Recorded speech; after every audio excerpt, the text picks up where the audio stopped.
semua keadaan jiwa kita, hati kita, perasaan-perasaan kita sudah lebih dulu bahkan pernah dirasakan oleh Nabi Muhammad SAW. Kalau Anda pernah gelisah, Nabi dulu pernah gelisah. Kalau Anda bahagia, Nabi juga pernah bahagia. Kalau Anda merasakan kekhawatiran, Nabi dulu pernah khawatir. Dan miniatur kehidupan kita sudah dicontohkan dalam perjalanan kehidupan Nabi Muhammad SAW agar kita bisa belajar mengatasi problematika kehidupan. Allahu Akbar, kalau beliau tidak diutus oleh Allah, kita tidak tahu bagaimana cara menyelesaikan pemetaan kehidupan kita hingga dengan saat ini. Bahkan satu ketika pernah beliau kemudian dalam masa yang telah panjang berdakwah, qadarullah kemudian ada wahyu yang jeda datangnya tidak seperti biasanya. Biasanya datangnya cepat, berganti hari turun wahyu, ganti pekan turun wahyu. Ini beberapa masa wahyu belum turun. Ada hikmah di balik itu. Teman-teman sekalian, tiba-tiba beliau naik ke atas bukit, wahyu belum turun juga.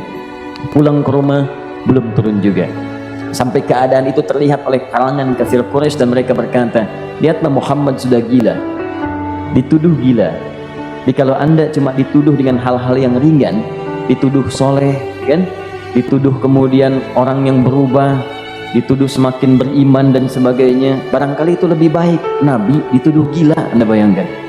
Tuh Muhammad sudah gila, Muhammad sudah ditinggalkan oleh Tuhannya, Muhammad sudah kehilangan pegangannya, Muhammad sudah tidak punya orientasi, orangnya sudah nggak jelas, bolak-balik tidak karuan, naik ke atas bukit seakan-akan orang yang frustasi dan seterusnya. Tapi tahukah Anda apa yang terjadi? Setelah berbagai cacian, makian, tuduhan macam-macam diterima oleh Nabi SAW, lantas tibalah masanya Allah menurunkan satu surah, bahkan disandingkan dengan surah yang lainnya. Bersandinglah dua surah ini secara bersamaan turun, surah ke-93 dan surah ke-94-nya, terkait berkelindan memberikan satu harapan yang sangat panjang. Kata Allah, wadduha wal-laili idza saja ma wadda'aka rabbuka wa ma qala walal akhiratu khairul laka minal ula walasawfa yu'tika rabbuka fatarda alam yajidka yatiman fa'awa wa wajadaka dhallan fahada wa wajadaka 'ailan fa'aghna fa ammal yatima fala taqhar wa ammas sa'ila fala tanhar wa amma bi ni'mati rabbika fahaddits. Ya Muhammad, saya bersumpah dengan waktu duha.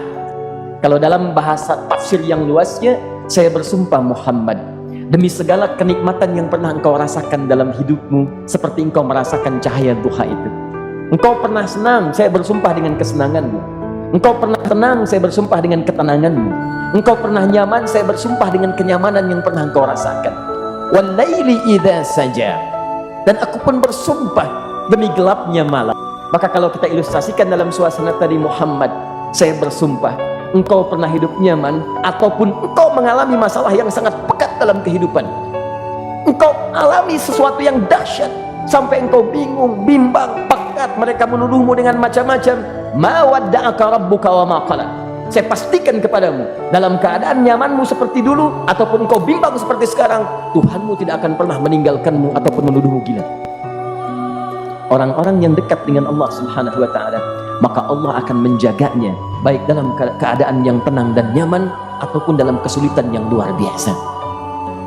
Walal akhiratu khairul laka minal ula. Nanti saya akan tunjukkan kepadamu, jika kamu telah tabah dan sabar menerima cacian mereka, menerima tuduhan mereka, nggak apa-apa, ini kan muqaddimah, masa kamu masih panjang. Kamu masih panjang dalam berdakwah, kehidupan kamu masih panjang membawa tugas dan misi. Kalau kamu belum bersabar pada yang sekarang, bagaimana dengan yang di masa depan?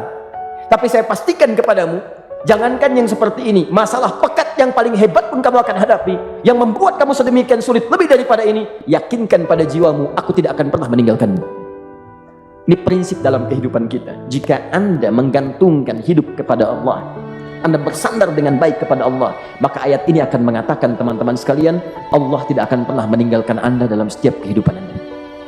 Nanti, sekarang perjuangan, kata Allah, walal akhiratu khairul laka minal ula.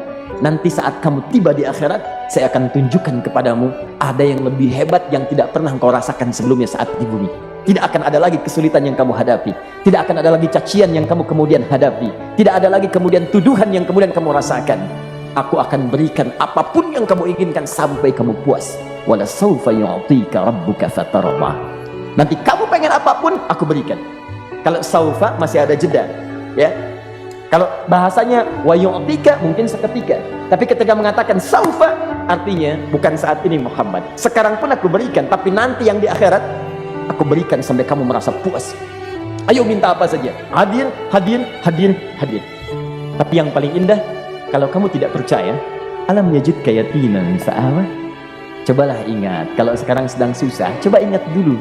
Bukankah saat kamu yatim, aku yang merawat sampai kamu tidak merasakan kegelisahan itu? Lahir bapak tidak ada, aku cukupkan dengan kakek. Kakek meninggal, aku hadirkan ibu dan paman hadir di sekitaranmu. Ibu meninggal, ada kakek. Kakek meninggal, ada paman. Dan Khadijah hadir di sekitaranmu. Bukankah aku rawat pada saat itu? Wajadaka dhallan fahada. Kamu sedang bingung, sedang susah, bukankah sering aku berikan petunjuk kepadamu?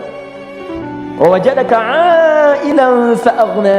Kamu merasakan kesulitan, lahir dalam keadaan yatim, tidak ada pendukung, maka aku jadikan kaya. Bukankah saat kamu menikah dengan Khadijah, aku tambahkan lagi pendukung untuk misi dakwahmu? Ini pesan dalam Al-Quran. Kalau anda sedang merasa susah, kalau ingin menenangkan diri, ingat-ingat yang baik-baik yang dulu. Kalau anda sedang jatuh dalam bisnis, ingat-ingat saat anda meningkat dalam bisnis anda. Allah tidak pernah tinggalkan anda. Mungkin ini ujian untuk membuat anda lebih hebat lagi di masa depan. Kalau anda tidak tahan bantingan yang sekarang, bagaimana anda bisa mengatasi pelintiran yang akan datang? Karena dalam kehidupan bukan cuma dibanting. Anda mungkin mengalami penyingkiran, penyungkuran, lipatan, guntingan, bantingan, macam-macam. Jikalau satu gaya belum bisa anda atasi, bagaimana anda bisa berharap mendapatkan turunan yang lainnya? Selalu ingat bahwa jika hidup anda ingin tampil gaya, anda harus merasakan tekanan dalam kehidupan. Karena F selalu berbanding lurus dengan P, hukum Pascalnya. Gaya berbanding lurus dengan tekanan. Orang yang ingin tampil gaya dalam kehidupan, maka dia mesti siap menghadapi tantangan-tantangan hidup yang diatasi. Turun ayat sampai ujungnya. Jikalau kamu sudah begini lagi, jangan pernah kamu membentak orang lain. Jangan pernah merendahkan orang lain. Karena Allah pun menjaga setiap hamba sepanjang ia mendekat kepadamu.